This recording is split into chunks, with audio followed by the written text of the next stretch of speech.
Hi everyone, it's Shannon and welcome to my channel, The Daily DIYer. Today I have 3 Dollar Tree Christmas projects for you, and all of them are going to cost only about $2 in supplies. So super inexpensive. Let's go ahead and jump right into this first project.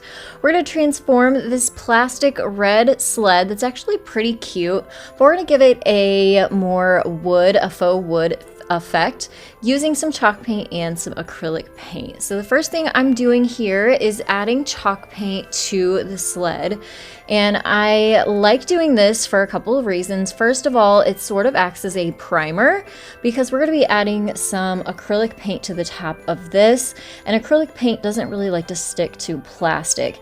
The other thing this chalk paint is doing is it is toning down that red, so we'll be able to cover it up and you won't see it so brightly through our paint.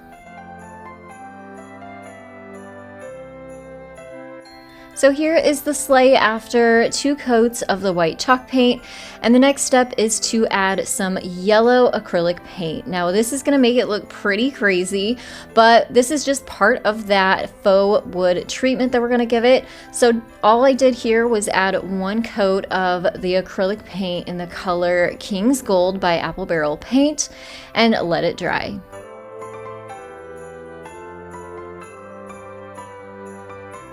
And now is where the magic is really going to happen, where we're going to make this look like wood instead of plastic.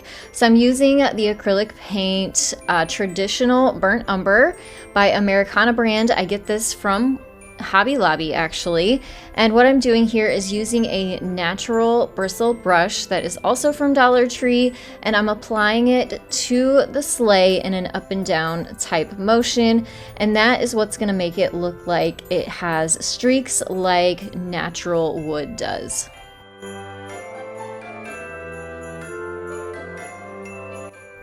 You just want to continue this technique all the way around your sleigh. And looking back, I definitely wish I would have painted the entire inside of mine because you do see it.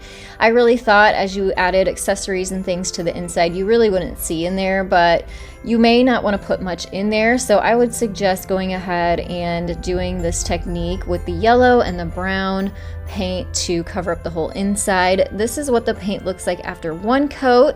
You want to let that completely dry and repeat again a second time, and this is what it will look like after the second round of your brown paint. That's such a beautiful and fun way to give your pieces a wood look. I'm also adding some nautical rope around the edges. I really just wanted to give it a little bit more of a touch of farmhouse and rustic feel, so just use some hot glue and put this all the way around the edges and cut it down to size. The only other thing I really wish I could have done was add some kind of skis to the bottom, but I didn't really have anything on hand, so I just sat mine on a couple of books to raise it up, put a cute little reindeer in the front, and then accessorized it with some greenery and some wooden beads. And it looks super cute sitting on my shelf for some cute Christmas decor.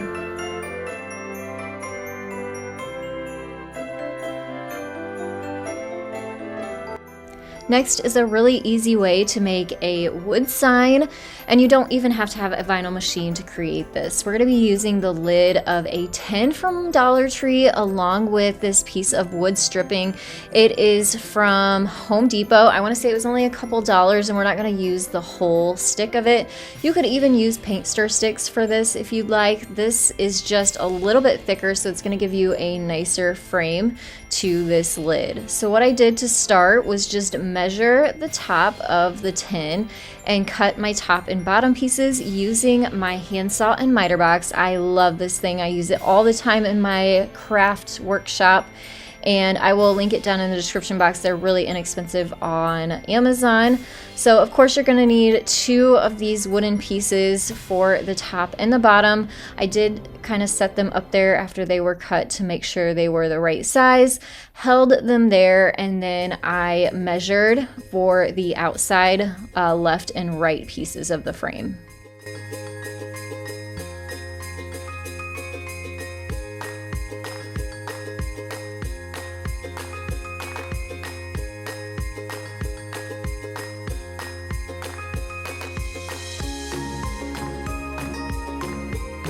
When I'm creating things like this, I definitely kind of make sure everything is the right size and cut to the right size before I move on to finishing it, because I would hate to get to the end and glue it all together and then my pieces not be the right size. But these all lined up the way I needed them to, so I just took some sandpaper to them. Whenever you use a miter box, sometimes you get some splinters on the end. You want to make sure you clean those up really good. You can even find sandpaper at Dollar Tree. Once everything was sanded smooth, I'm using my traditional burnt umber acrylic paint again to paint these little sticks. Like I said, I love this paint. It's not a super thick paint, so it actually lets some of that wood grain show through. And so you get more of a stained look instead of a like painted wood look. I would love your help decorating the comments section below. So usually I ask for a specific emoji in each video, but today I want you to pick your favorite Christmas emoji and leave them down below.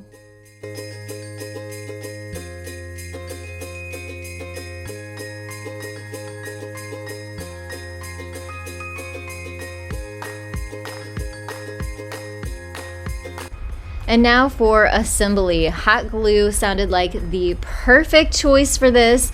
It's quick and easy, however, it just did not mix well with the wood and the tin, and I think more so the tin than anything. So as I was putting this together, it was actually starting to fall apart right away. So I dug out my E6000 and decided to use that instead. So I put some of the glue on the edges of the tin, but you can see there's that raised area, the gold part. You want to make sure that you put your wood on top of that. So not over it, but actually above it, so that your wood will lay flat against the tin.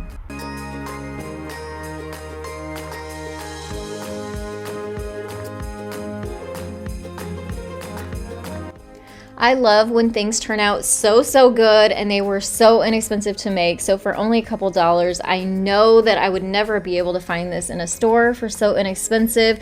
If you enjoy inexpensive DIYs, give this video a thumbs up too. This one was definitely rewarding to make. The next one is a huge Christmas decor piece. It is a scroll using craft paper from Dollar Tree along with those same wood strips, but you could even use some foam board cut down to strips from Dollar Tree for this. I'm using those just because I had them on hand. You also will need some jute, your miter box if you're using wood strips, or even a wood dowel rod for this. I'm cutting mine down 1 inch smaller than my scroll is going to be, because we're going to hide those inside there. So I've made these scrolls before in the past, however I've never made one this large, so I was excited to get to creating. I'm actually using the full width of the craft paper roll. I took my hot glue and glued this wood strip down to the end and sort of let it naturally roll up on the end. That way I could hot glue it back down into place and have a nice kind of curl at the bottom. You also want your wood strip to be flat on the table as you're gluing. Now what I'm doing is measuring how tall I want my scroll to be. I wanted mine pretty big. I wanted it to be about 3 feet tall, or 36 inches tall. So I'm repeating the process of gluing down my wood strip, letting it naturally roll up. You want to make sure your scroll pieces or the curled ends are lined up with each other, so they run perpendicular. You don't want one crooked. And then once you have them glued down, we're going to start working on the design. So what I did is I found a design on Pinterest and used a pencil to sketch it out before I came in with a black Sharpie marker and went over my drawn design. You can do this a couple different ways. If you don't want to hand do it, you could even print things off and create a template that way. You can use carbon paper, or if you're fortunate enough, you can even use a projector and project a design onto your paper. Or if you're doing something smaller, it's a lot easier to kind of even print off a design. So you can see here, I did put something down behind my paper because I didn't want my ink from my pen bleeding through onto my table. I also kind of wish I had a chiseled marker, one that was a lot thicker, more of like a poster marker than this fine tipped Sharpie, but it worked fine, and I would love to kind of go back and shade in a little bit more. Once I had my design, I went with my pencil eraser and erased any of my pencil lines to kind of get rid of that. And then I just used my jute through the top curl in my scroll, tied it into a knot, cut off the ends, and then I twisted the twine into the middle of the roll so you didn't see the knot, and the knot was hidden within that paper. So I have it hanging up here in between some cute, they're not old, they're new, but they look old cathedral windows, and I also put some eucalyptus on the top to add a extra little bit of detail.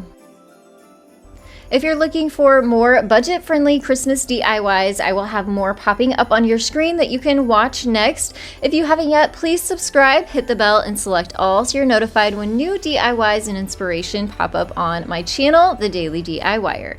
I want to thank you all so much for joining me today, and I will see you in the next one. Bye, everyone.